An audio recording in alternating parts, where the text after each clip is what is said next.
Masquera say Mure Zimbabwe, welcome to our channel Zim Confessions and Deep Secrets. Kana kari kutanga kukuya pana ino channel, please don't forget to subscribe. Kana uchungwa garo ka subscribe, but don't forget to comment and share this video. Naspera Zimbabwe takigrenya ya buditswa na Apostle Chiwenga Mabuda vachitaura ivo vachiti nguva yekubatsirwa kwa Mary Mubaiwa yakapfuura. Mabuda vachitaura vachiti zvakare Mary Mubaiwa anga haasi innocent panyaya iyi zvichinzi akuita as if ari innocent panguva ino, asi previous marriage yake akasiya amesa up mune Zimbabwe.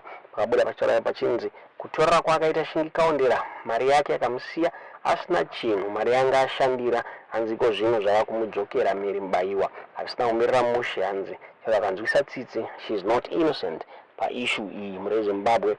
Toti mungonzwa zvataurwa na Apostle Chiwenga vachitaura vachiti chiprofita chavakataura kudhara, ndofunga vari prophecy vakange vapa vachiti mumwe achafamba asina nyama ari mupenyu, zvinzi worse is coming, anogona kutozobuda honye achifamba. Toti mungonzwa prophecy yataurwa iyi, mamadza zvamunofunga pamusoro penyaya iyi mucomment section. That I gave a prophecy that someone shall lose his flesh while they are walking. Was that not a prophecy? It was. Can you ask whether the prophecy was fulfilled? Are you blind? Are you blind? Yes. We said it when nothing had happened. Yes. And now people are pretending to be a loving and a caring nation. They never ask it. What can we do, men of God? And these situations shall continue to arise. Yes. It's not going to happen to one person. More and more people shall lose their flesh because the case of God has matured. Yes. You know, when you put your money into an investment, they will call you and say your investment will mature in 24 months. It's time to cash out. This is time for ZANU-PF to cash out from the cases they've attracted over the past 44 years. Yes. Their investment is now matured. They've made a pretty beautiful, a pretty handsome investment in abominations. They've shed enough blood. It's time for God to punish the workers of evil. We said it. We said it. Yes. If they did not treat me the way they have treated me, I could have prayed for Mary Mubaiwa a long time ago. Yes. Yes. I am the only man of God who said when people do something that hurts the people of God, God will not be silent. Number one, he will warn, stop doing that which is evil. Yes. Number two, he will warn again. Yes. The prophets of God will not stop warning until the time when God says it's time to demonstrate that I am not a powerless God. So when you come into the congregation of the wicked, sometimes you'll be caught in the crossfire. And this is what happened to Mary Mubaiwa. She was caught in the crossfire. Yes. Yes. I am a man of God. It doesn't matter you like me or you don't. Yes. That marriage should never ever happen. You understand? Yes. Yes. Now, everybody sympathizes with her. No, they shouldn't. She's suffering. Of course, she's suffering. Yes. But she's not innocent now. She is not. She is just one of the people that God has used to demonstrate that I can get angry. Yes. I said it. Yes. Go and listen to my prophecy. Yes. I said people are going to develop worms on their bodies. I said it. They are going to lose their flesh while they are walking. Ndakati vanhu vachadonha nyama vachifamba. Yes. Yes. Yes. She is not innocent. That marriage should never ever happened. When the 2017 coup happened, there was a court case within the courts where Shingi Kaondera had lodged a legal complaint against Mary Mubaiwa's then new husband. Okay. And he was saying, this woman was taken when she was legally married to me. I think he was claiming for damages to the tune of something above $200,000 US. That court application was withdrawn the day the coup was done. This is not hearsay. I heard that document. I had a copy of that report that was made by a journalist concerning that court case. She forged the documents to pretend that she had effectively divorced with Shingi. But she did not. Okay. She was still a man's wife. Proper cultural procedures were not followed to break Mary Mbaiwa's marriage with Shingi Kaondera. Effectively, it means the vice president stole somebody's wife. That marriage was cursed from the beginning. Hey. Everything else that happened later, it was a manifestation of cases upon cases, abominations upon abominations. All right. Okay. Where have you seen in the world that the wife of a vice president drives with a convoy of 10 cars in the city? That's what she was now doing. Akavunduka position, akatanga kuita zvinhu zvinonyadzisa. Vanhu vanorora mufunge vachitoita madzimai avo zvakanaka. Asi pana Mary aiwa panga paitwa mistake. Mukadzi aroorwe nenzira iyoyo. Mukadzi awanikwe kubhawa. Iye munhu anonzi CDF angatora mukadzi aitiswa vana nevamwe varume vaviri, vana vari munyika. She had 2 children with 2 different men before she became the vice president's wife. What kind of a marriage is that? Is there a shortage of women in our country? No.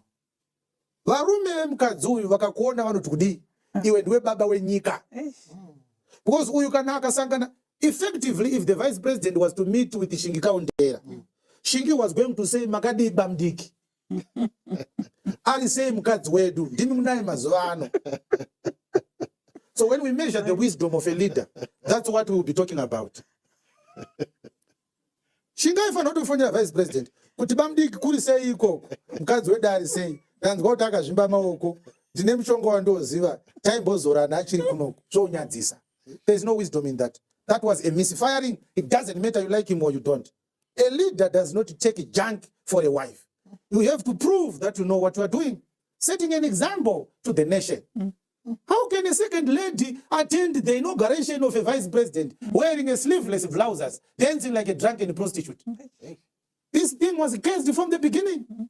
I'm giving you an example of what happens when God curses something. And before I started speaking about this publicly as a minister, I tried to reach out to them. I wrote letters. I called them.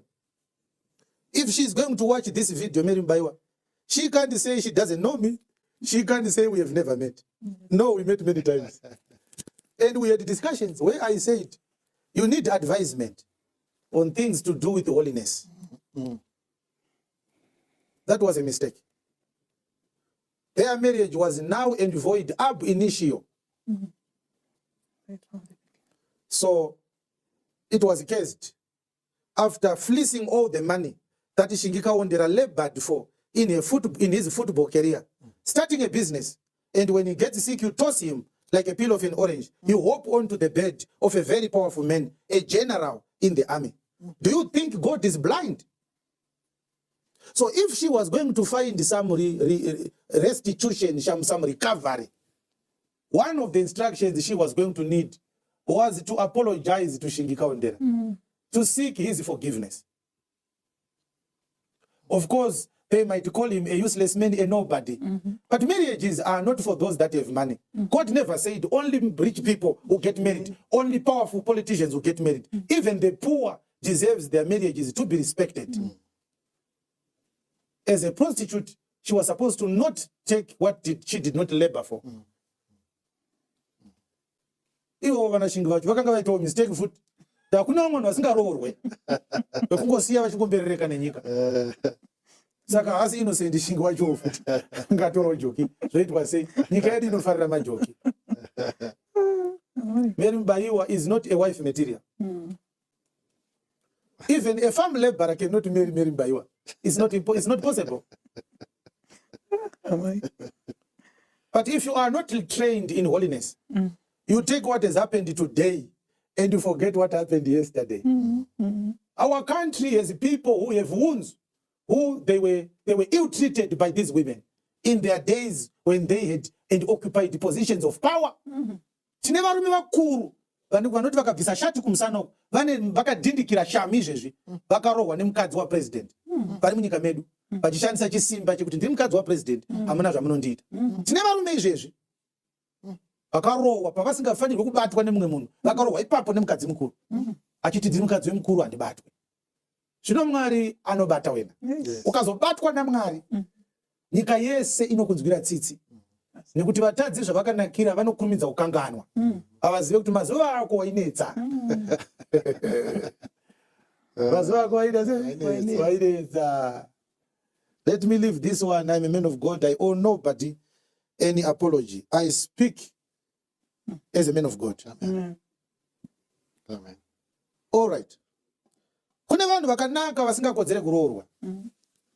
Wakamboona kuti pane mango inongoruma mbichana nezvimuka zviya mototora mbishi muchiisiya iri mudenga mungoti ai ngadzichipedzesa pane zvimabeetles zvinazvoiruma so inosvika pakuoma kusvava kuti gwa iri mudenga vanhu vachitora dzakakangavira vachisiya yakaita yelo so kunzi yarumwa haichadyika. Sitakamborinda matiro tiri vana adiki. Kana uri mumunda wechibage chaakugocheka nekubikika chiri chinyoro, makudo akauya akangoruma ka1 achichagocheka chinochinja taste. Mate gudo akashata. Kana mukachitora chibage ichocho chese mukachigaisa upfu hwacho haudyike. Zvokuti chibage charumwa negudo chakutenda kumakreshi kuhuku. Kune vanhu vechikadzi vafanana nechibage charumwa negudo kutotsvaga huku nenguruve mogaisa oita makreshi papoto hachichaita. Saka varume havafanirwe kuti vavhiringidzwe nerunako. Kozoitawo vamwe vanonzi vakanaka vekuti ukavatarisa unotoshaya kuti iwe ndori kurasika here kuti vanhu vari kurasika. Kuti uyo anonzi akanaka here uyu asi ndikurasika. Vanhu voti iye tooraya saka ndikurasika masango haanyatsoona.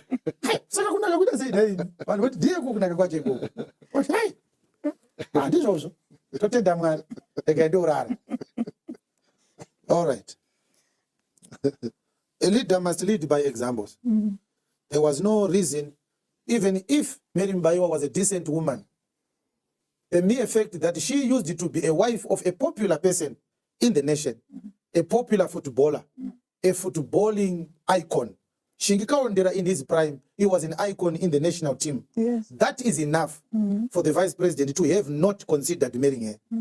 It takes away your dignity. Yes. Kutunotora mukadzi akatambiswa nemwana womuita first lady. Chikunetsa chiko? Chikunetsa chi? It's not patent chiti pamwe mchinzi makachenjera paipai. Makachenjerera kupi? Which areas are you wise in? Because these are personal issues, but they have a national bearing as a leader. Yes. Yes. Munhu aifanira kungonzi vakaonekwa vari kubhawa vese zvikatoperera kubhawa. Kwete kuti unoti naye kumba ndunduru. Komana. Onai maamukoti manje nemunhu uya uyu. Azvinyadzise here kuti munhu wavice president anomira mukoti ari witness. Achiwitness against his wife.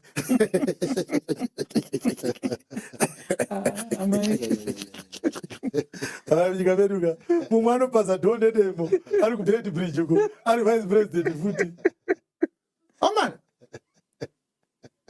Takatukwa mufunge senyika. We are a cursed nation. I said it. It doesn't matter what was the level of their domestic disputes. As a president, he should have resorted to going to the courts, washing his dirty linen in the public. No, it wasn't. Actually, between the two of them, Mary became the more mature one because she kept her quietness and her composure until now. Even when she complained, she didn't bring out a lot of details.